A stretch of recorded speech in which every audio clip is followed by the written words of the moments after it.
somebody who I've been talking about for a while. Because as you all know, I despise hip-hop. I don't like rappers.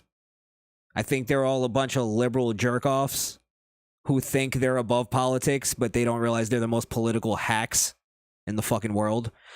They're victimized pussies that think that the world owes them something because they can fucking write poems that go to a beat. And most of them, when it comes to their ideology, that's why I call them liberal hacks. They are a bunch of liberal hacks. They're a bunch of... wokeness, I believe, was birthed from hip-hop. I think it is a child of hip-hop. And the more I've learned about that, the less I've even just enjoyed the music itself. The more I realize, the more I watch interviews with artists and listen to what they actually think, I realize I don't like them. I used to sit in studios and just listen to the dumbest shit being talked as if it was like old wise man talk. And I wanted to blow my brains out. No, I just always thought that there was really no rappers that you could look up to. And I'm going to give you one. Mr. 50 Cent. Curtis 50 Cent Jackson. Give you all of them. 50 Cent is based as fuck. And I didn't realize how red-pilled 50 Cent is. And basically he put out this book called Hustle Harder, Hustle Smarter. A little rhyme for you. But I was almost shocked listening to it in how great of a storyteller 50 Cent is and what his true ideology and what his philosophy on life is and how anti-woke it is. And it was truly, I'm not even overselling it, listening to the audiobook version of this. You got to go do it. It's on the level of Scorsese movie narration. Like that entertaining. And I'm going to show you a clip of one where I'm going to show you how based and red-pilled 50 Cent actually is.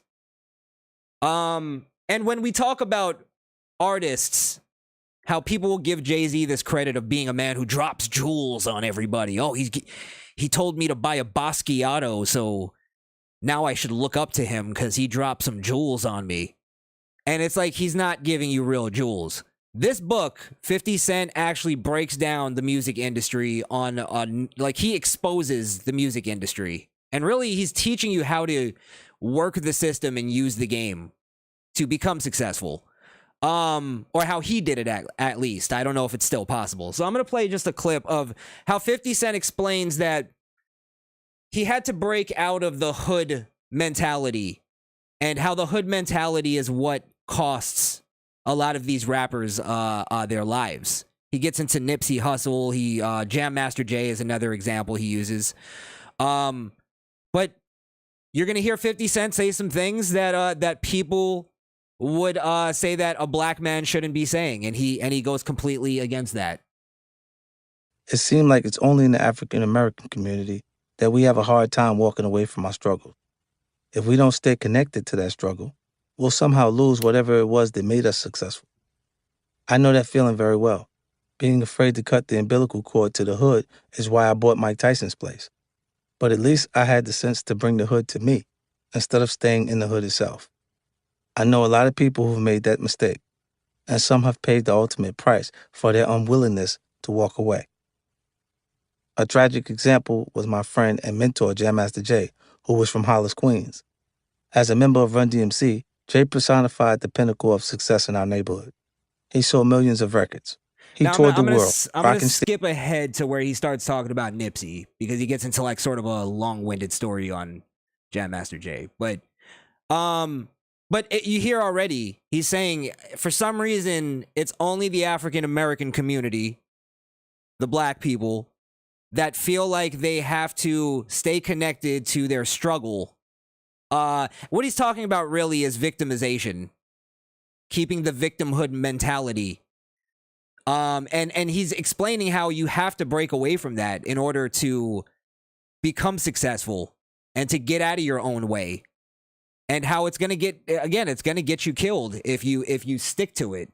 So here's him talking about Nipsey Hussle. I hope I didn't call him Russell earlier.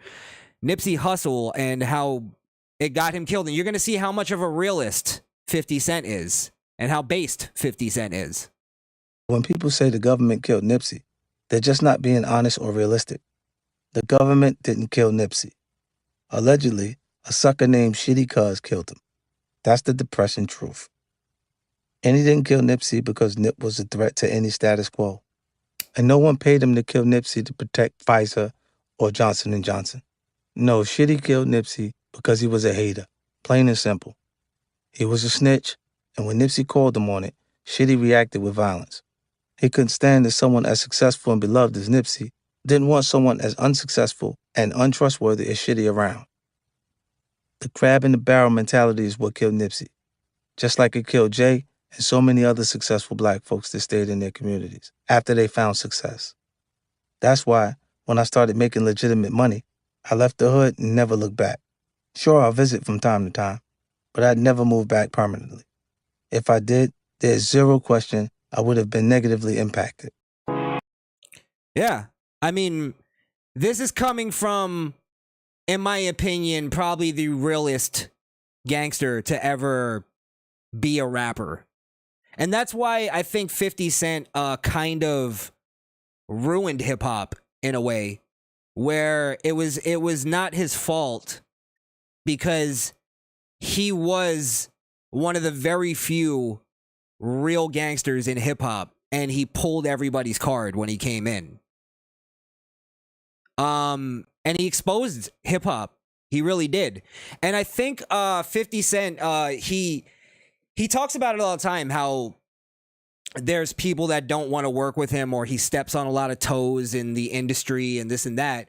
I really believe that a lot of that comes from his ideology and his philosophy. And it's because he's not a victimized black man. And of course, the people that he works with in the liberal world of Hollywood and the music industry, they love themselves a victimized black man. They want to keep that. They want to keep that stereotype or that image alive. So Jay-Z portrays as a victimized black man, was never really, from what I hear, from what I know, was never really a drug dealer, was never really a gangster. So we're taking the word of people who never really lived or never really even came from poverty, true poverty. And this is a guy that we know legitimately came from that. Legitimately was what he said he was. So I tend to listen to the real deal. And he's a guy who turned his life around, like truly turned his life around.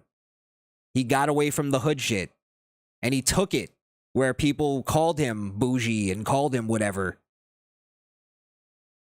So I just wanted to shout out to 50 Cent because I always looked up to him as the last of the Mohegans in hip hop. He's the last true alpha male in hip hop. And it's never been the same since. They've never been able to emulate him. So, yeah, shout out to the very based and red-pilled 50 Cent.